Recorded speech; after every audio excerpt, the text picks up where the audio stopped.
சிலர் ஆசைக்கும் தேவைக்கும் வாழ்வுக்கும் வசதிக்கும் ஊரார் கால் பிடிப்பார். ஒரு மானமில்லை அதில் ஈனமில்லை, அவர் எப்போதும் வால் பிடிப்பார்.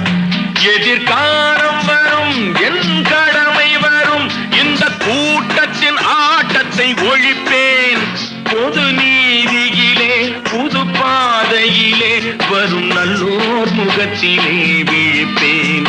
வரும் நல்லோர் முகத்திலே விழிப்பேன். நான்